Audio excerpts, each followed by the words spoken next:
Hello বন্ধুরা, এই সপ্তাহে টিআরপি চার্টে একদম আগুন লেগে গেছে। টপার স্লটে ডাবল ধামাকা। পরিণীতা এবং তারে ধরি ধরি মনে করি দুজনে 5.7 রেটিং নিয়ে জয়েন্ট ভাবে বেঙ্গল টপার হয়েছে।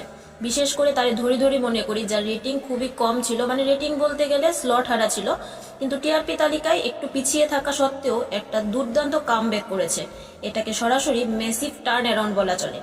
দ্বিতীয় স্থানে রয়েছে পরশুরাম, যার রেটিং হচ্ছে 5.6। তৃতীয় স্থানে জোয়ার ভাটা, যার রেটিং 5.5।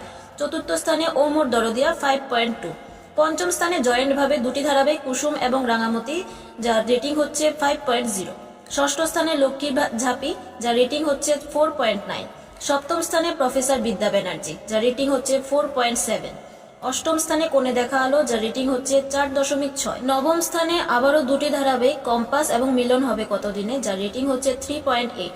দশম স্থানে চিরদিনই তুমি যে আমার, যার রেটিং হচ্ছে 3.7। এক কথায় টিআরপি রেস এখন পুরো আনপ্রেডিক্টেবল। নেক্সট উইকে কে টপার হবে সেটাই এখন দেখার। এই সপ্তাহে টিআরপি কেমন লাগলো তোমাদের? আর টপার কি ঠিক আছে, নাকি তোমাদের ফেভারিটটা ডিজার্ভ করছিল আরো বেশি টিআরপি তালিকায়? কমেন্টে জানাও আর বলো কেমন লাগলো তোমাদের টিআরপি তালিকা।